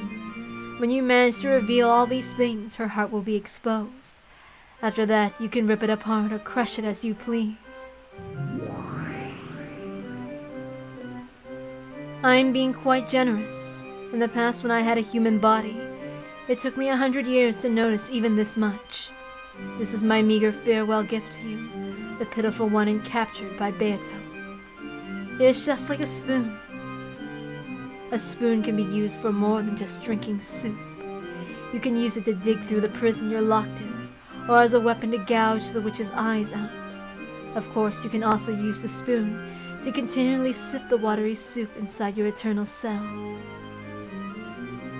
Don't get the wrong idea. I have no intention of becoming your ally. I do feel empathy for you, but I won't help you.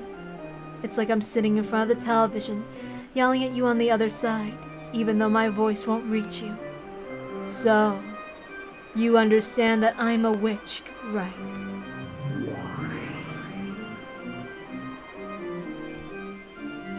I intend to enjoy this endless tale that Beato is going to weave until I tire of it. But that alone won't hold my interest. That's why I'll lend you my power. It's all so I don't get tired of this. I'm the cruelest witch in the world. Whoever the opponent may be, I'll make them surrender with certainty. Even if it's Beatrice, the endless witch, okay. You are my game piece. Give it your best shot. I'll give you advice sometimes out of her sight. Don't bore me, okay?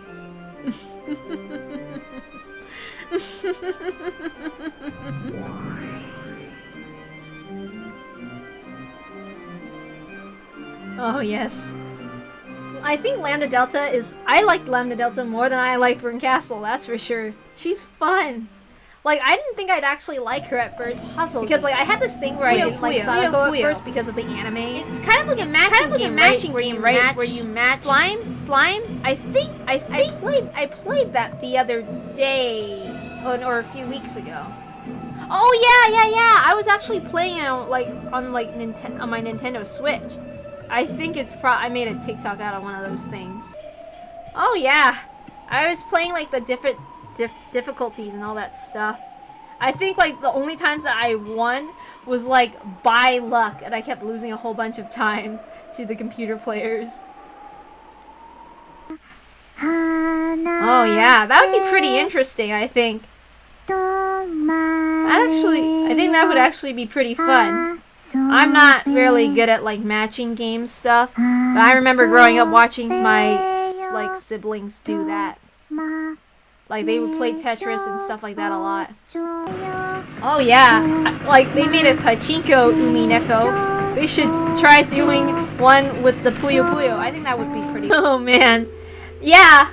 I think his writing really did get better. Like he's my favorite writer. He's not the most perfect, but seeing him grow and watching how he like connects some of his writings with other writings, I really love that about him. Like, I remember when I was reading Higurashi, I could not stand reading over the Curse of Oyashiro over and over again. That's really annoying. And stuff. I know that he kind of repeats things purposefully, but yeah. Oh, yes. I swear, when I read through Higurashi, there's like so many typos in the Manga Gamer one, it's like it's rushed.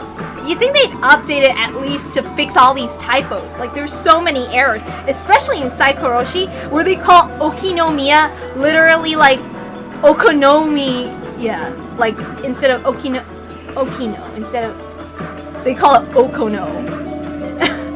Like, what the hell? And like, you can't even toggle between the old sprites, at this point I have to mod it, or like this had to be modded by someone that knows how to mod better than I can ever do that, and all that stuff. Like, why have it so that you can use the sprites for the original Higurashi but not on Umineko? Makes no sense. Like, I remember I had to delay my reading of Umineko a couple of days because of that. Yeah, like the fact that you can do that on the Higurashi version and not the Umineko version makes no sense for Steam. I mean, I'm playing with the Steam one, but yeah. For some reason I can't find it or something. Valor, unless you can provide actionable blueprints for the trap, you're full of shit. Huh. Is that like one of those the US military kind of like CIA iceberg thingies?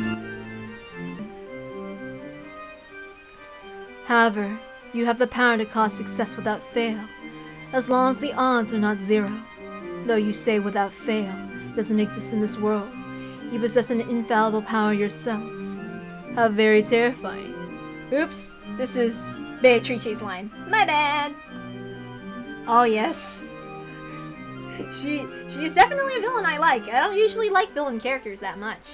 Well, when I was growing up.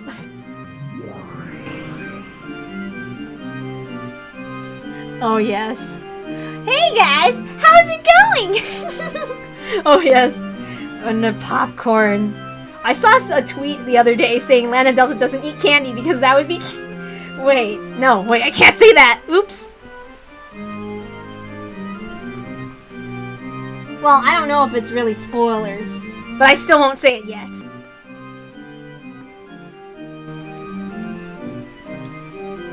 I would be near snacks too. I love foods. Because like I had this thing where I didn't like Sadako at first because of the anime.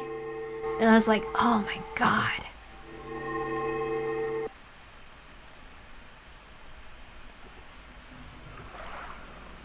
Ooh, yay.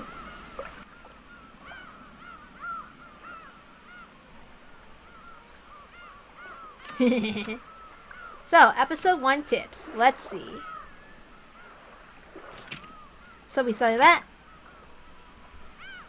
Oh, look! The Witch's game record. Ushirimiya Kraus died in the first twilight, chosen by the key of the Golden Land and offered up as a sacrifice. Ushirimiya Rudolph died in the first twilight. Ushirimiya Kyrie. Ushirimiya Rosa. Servant Shannon. Servant Goda. I'm not going to read all those lines at once because it's all the same, and that's too much of a pain.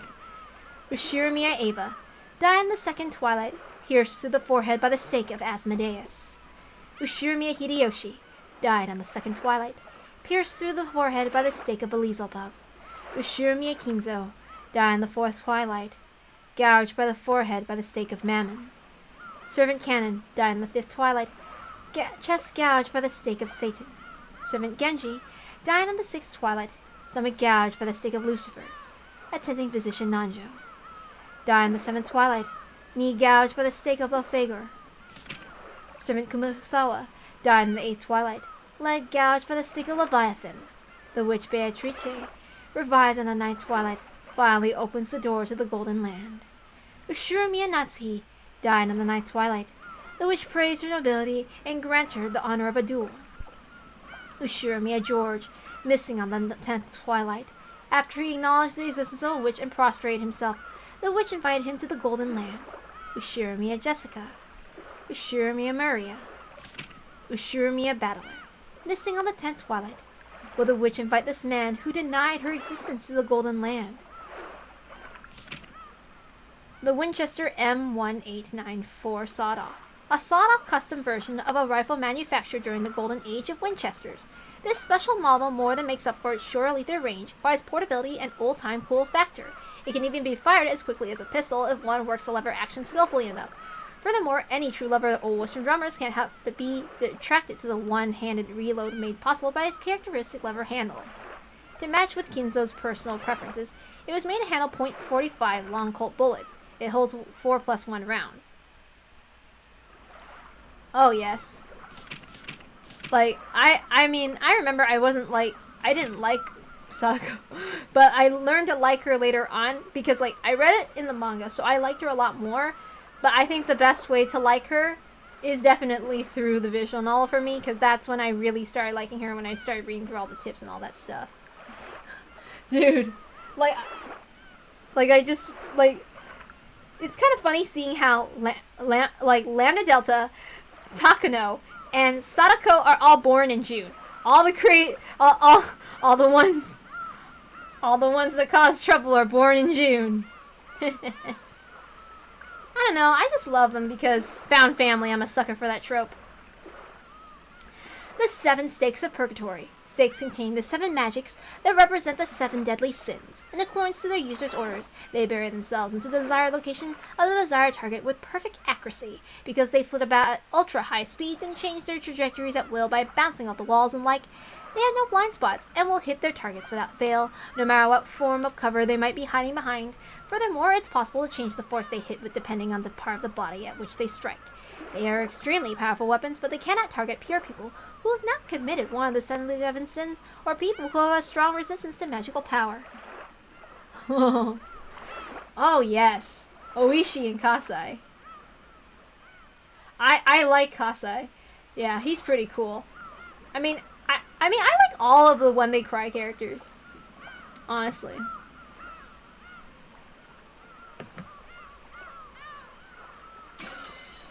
So let's see. Ushiramiya Kinzo disappeared from his study unnoticed. Kinzo's study was everything from the bed to a toilet to a bathtub.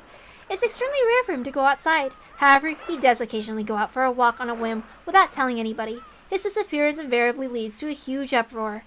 Throughout the house, he usually comes back as soon as he gets hungry. Usually. Ushiramiya Kinzo burned the incinerator with a weapon resembling an ice pick sticking out of his forehead. The old sorcerer's wish vanished before it could even be granted. He always knew this was one possible result of his risky gamble. Ushiramiya Natsuhi found shot to death in the front of the witch's portrait. How impudent of her, to challenge a witch, nothing with a mere gun. Of course she'd end up like this. Hey folks, here's hoping no one dies this time. I'm gonna have the police. Oh yes. Oh yes, that's true. Oh gosh. I mean, Oishi has his reasons. But sometimes I kinda do dislike him, but he is pretty cool. Like, the only characters I don't like are Teppei, and Rina's okay, I don't really care about her. The only Umineko character I explicitly really dislike, I think, is probably, like, Kasumi. I can't stand her. I cannot. Even though I want to dislike Rosa, I do like her to an extent if she wasn't terrible, but she is. She is. Oh yes! Oishi is the worst in episode 3. To me, when I was noticing the pattern, it's like Oishi's relationship with Keiichi just keeps getting worse and worse. It's like, Hey folks, here's hoping no one dies this time. I'm gonna have the police ready for the time someone does, but here's hoping they have a boring night. Oh yes. Ushirimiya Jessica, missing. Even though she was given a precious invitation to the Golden Land, a single fool refused to believe in the witch, and all the magic disappeared. She was then chewed by bits by demons and went to hell.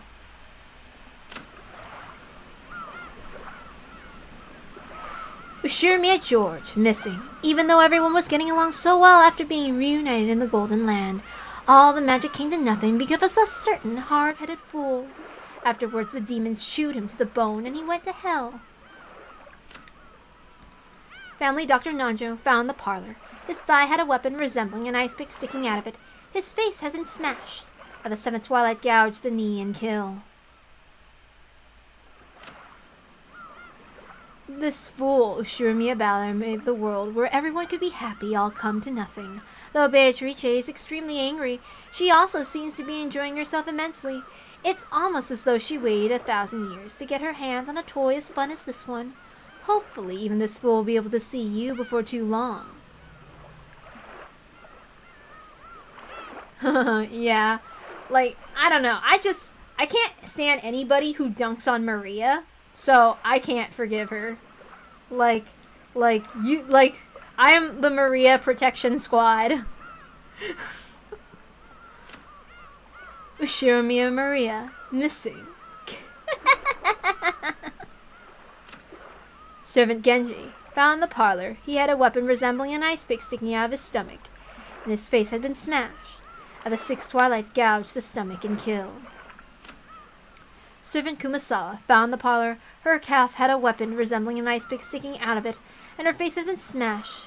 At the eighth twilight gouged the leg and killed.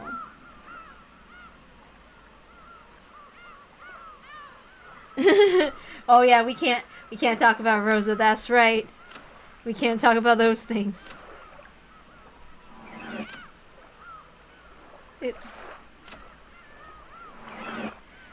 Beatrice, the Golden Witch who has lived for 1,000 years. She has surpassed the limits of humans, and like demons will sometimes appear in response to the summons made by humans, to offer a power in exchange for a price. She likes black tea and ice cream. She hates boredom and people who deny her existence. Let's try to execute her. What a useless dream, to try and kill me despite being a mere human. Fire your bullets and they will merely reflect back toward you like light off of a mirror. However, there does exist just one way to kill me. You hold that method in the palm of your hand, though I doubt one as mediocre as you could ever pull it off.